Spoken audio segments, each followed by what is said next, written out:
Today I've come to Horseheath in Cambridgeshire, a small village which sits alongside the A1307 between Haverhill and Cambridge. Probably one of the village's most impressive features is its magnificent 600-year-old church that I'm standing in front of now. Along with this, human activity can be traced back here to the Roman period, along with an old Roman road which runs right by the village.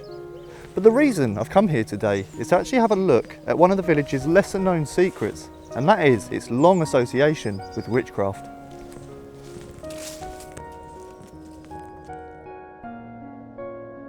For centuries, Horseheath and the surrounding area was a place inhabited by many witches and wise women.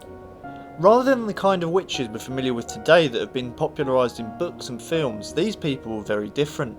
Many lived on the edge of society and made their living through medicine, using herbs, ointments and prayers, and generally healing those in need. They were also known to be fortune tellers and were able to provide a number of other services through their use of spells and rituals.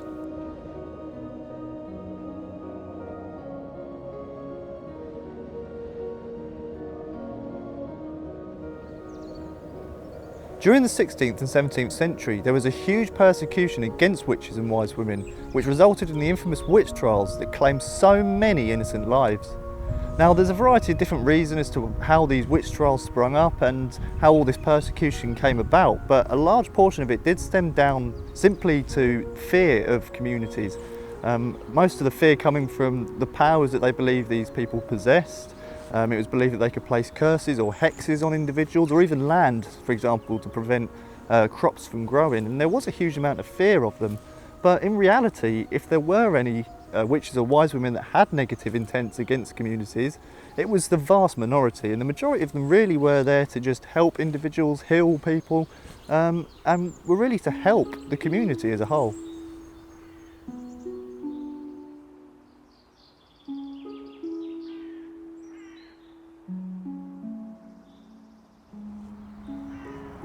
Moving on into the 19th century and even into the 20th century, much of this persecution against witches and wise women had indeed subsided.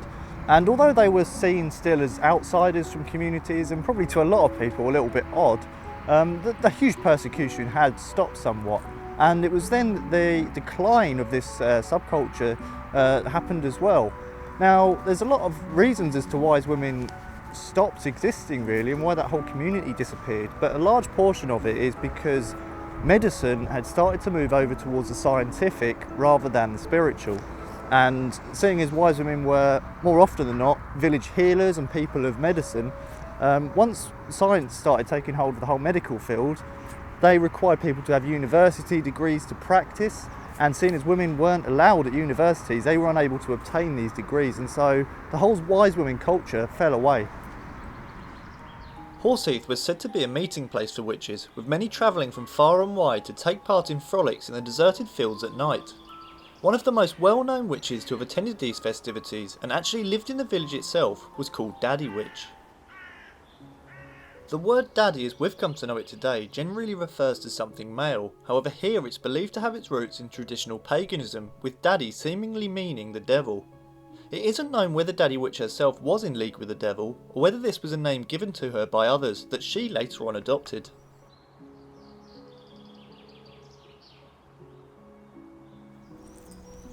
It's said that Daddy Witch lived in an old hut surrounded almost entirely by a moat.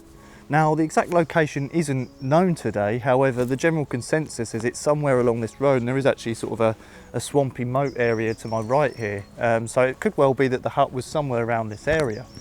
Now, when she died, she was buried beneath the road outside her hut, and again there is a road that runs right by this pond, so pointing into the direction again that she lived somewhere around this area. Now, a big misconception is that the reason she was buried beneath the road, a lot of people say that it's because churches forbid people who weren't of the Christian faith to be buried within the churchyard walls, or that obviously being involved with witchcraft, it was completely against Christianity to be buried in there. But actually that's quite untrue. That's a big misconception. There was a lot of witches and wise women and people of that kind of ilk that chose not to be buried within churchyards. In fact, a lot of them wanted to be buried in the place of their choosing. Many of them were actually below crossroads, and a lot of them believed that these were sort of supernatural psychic portals in these particular areas. There's actually a story from Horseheath from a few hundred years ago of a woman and her husband who lived nearby, and her husband passed away, and basically the church wanted him to be buried within the churchyard, and she didn't want him to. She wanted him to be buried in a place of her choosing, again below a crossroads. And when the villagers went to grab the coffin, they carried it all the way over to the church and noticed how heavy it was. They could barely carry it, so they ended up opening the coffin and found it was filled with stones. And the lady had obviously buried her husband at the place of his or her choosing, and then tried to trick the villagers in filling the coffin with stones. So it was a choice to be buried in these places.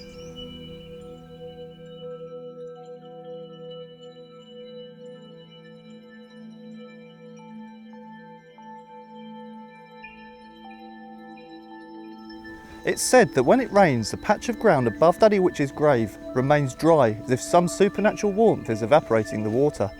Now, I've been along this road many times when it's been raining. I've not seen any patch of ground that appears dry, but this hasn't stopped a number of superstitions and local legends popping up over the years.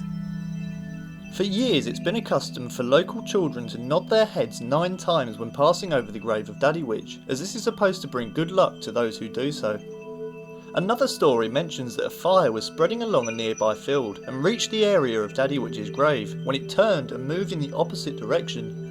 Many people believe that this could have something to do with the supposed supernatural properties of her grave forcing the fire in a different direction.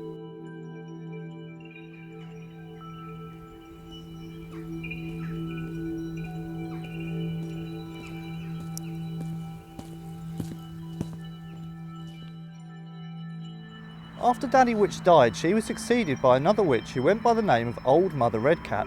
Now, quite interestingly, there's a number of Old Mother Redcaps that lived in the East Anglian area throughout the 17th, 18th and 19th century.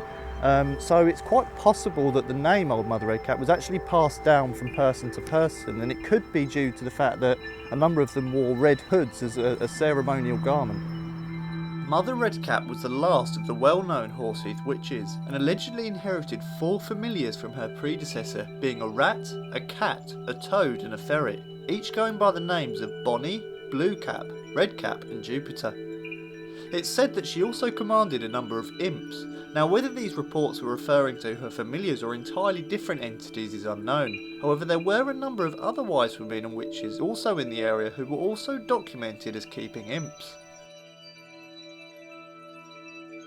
Mother Redcap passed away in the latter half of 1926 and ended a long legacy of witches and wise women living in the village.